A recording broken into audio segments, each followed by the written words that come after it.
Olá, meus queridos alunos, aqui é o professor Maurim.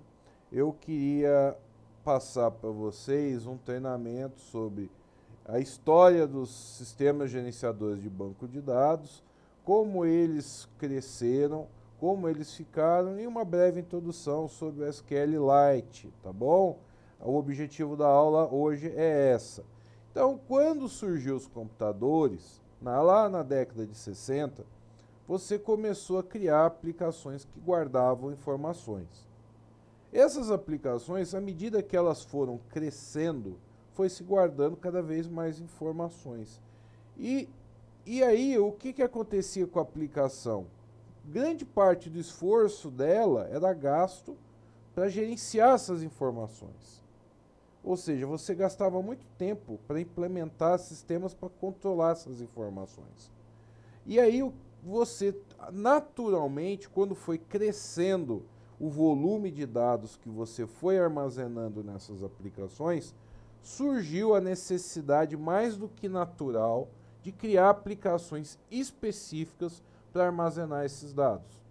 Então, o sistema gerenciador de banco de dados, ele tem por essa afinidade. Ele é uma aplicação que ela armazena e disponibiliza esses dados, tá bom?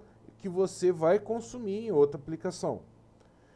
Na década de 60 surgiu então esses primeiros modelos de banco de dados. Só que cada um fazia de um jeito. Um perguntava de um jeito, outro perguntava de outro, e era uma bagunça. E o padrão de mercado, o mercado mesmo, ele começou a organizar isso daí. Pegar um padrão, escolher melhor aquele do que o outro, e foi então que em 1970 Edgar Code montou o modelo relacional. O modelo relacional, além de outras coisas, ele estabelece como você deve armazenar esses dados.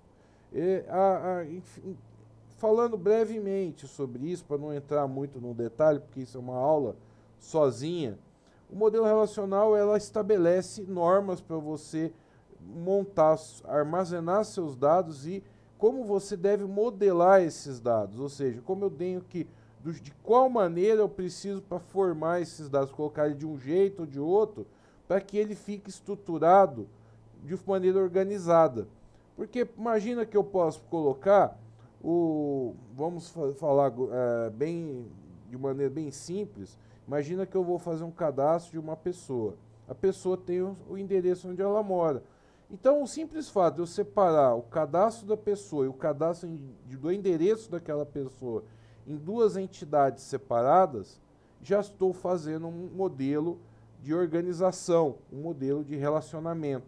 E o relacional nada mais é que um modelo onde você relaciona as informações de maneiras estruturadas para que você consiga ter uma organização nela, tá? Isso é bem grosso modo.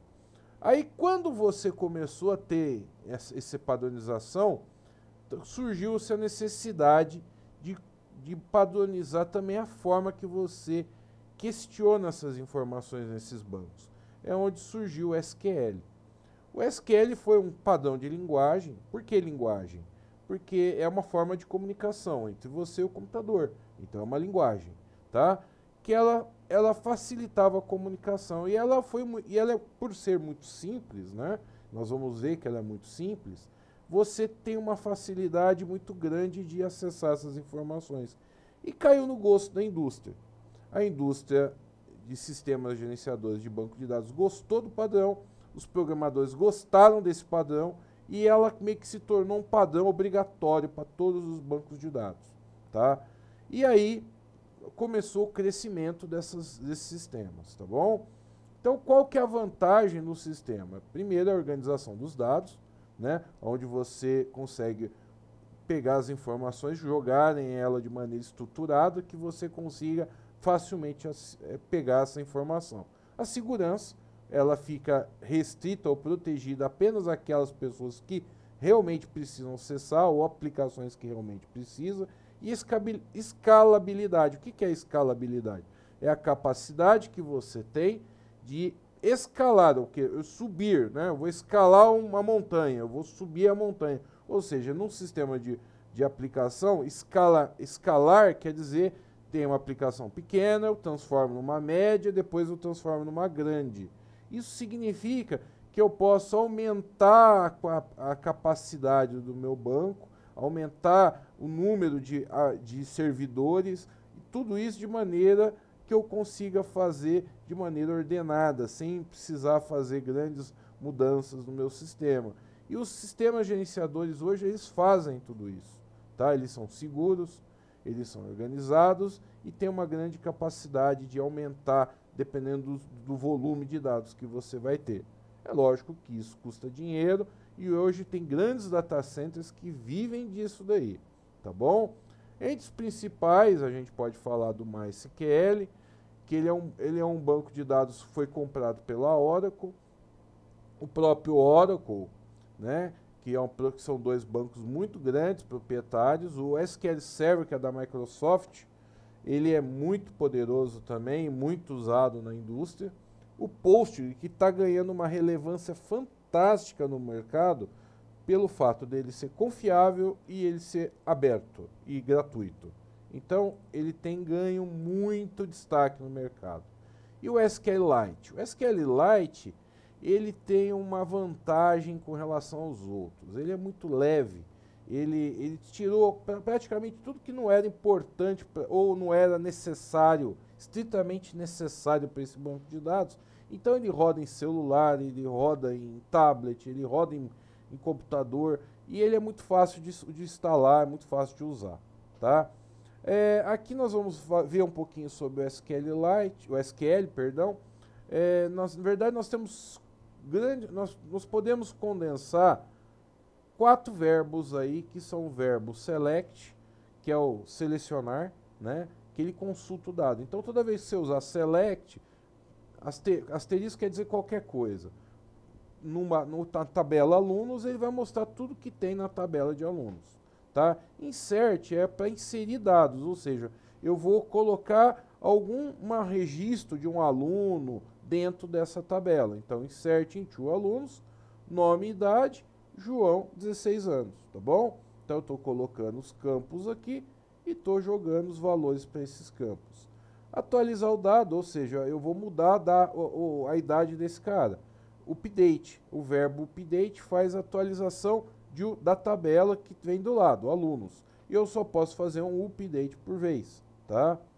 Aí vou estar set, idade igual a 17. Quando eu falo update por vez, eu quero dizer o seguinte, que é uma única tabela, tá? Eu só posso atualizar a tabela e alunos. Eu não posso atualizar mais do que uma de uma vez. Então eu vou dar update, alunos. Eu não posso chamar 2 tabelas aqui, tá bom? E aí eu dou o campo, set, eu passo o parâmetro set, idade igual a 17. Onde, where, nome é igual a João. Então você vê que se a gente falasse inglês, fica um pouquinho mais fácil. Mas mesmo com português, você entende que é praticamente falado. Então você atualiza o aluno, onde, setando a idade igual a 17, onde o nome é igual a João. Então, pro americano e pro inglês, de maneira geral, fica muito fácil, né? Porque é o próprio idioma deles. Mas pra gente também não fica tão difícil, não. Delete, que é o último verbo, que é para apagar, onde você apaga a tabela aluno, onde o nome é João. Tá bom? Eu acho que ficou bem claro para vocês. E aí vamos falar um pouquinho do SQLite integrando com Python, tá? O Python, ele é uma linguagem que permite fazer integração com vários sistemas gerenciadores. E aqui está um exemplo básico de uma conexão com banco de dados, onde você atualiza aí, roda um insert numa tabela. Tendências. Bom, tendência banco de dados. Hoje o banco de dados é uma tecnologia bem consolidada no mercado. E pelo volume de dados está cada vez crescendo mais, porque hoje a gente tem muita coisa, quase tudo é digital, né? Então hoje a grande vez, né, são os data centers, que são grandes repositórios de dados que ficam alocados em lugares específicos, né? E esses data centers têm bancos de dados gigantes que você conecta eles na nuvem, ou seja, você conecta na sua casa, você usando a internet, você conecta nesses data centers e obtém a informação, tá? Então, o dados em nuvem hoje é a grande sacada do momento, tá?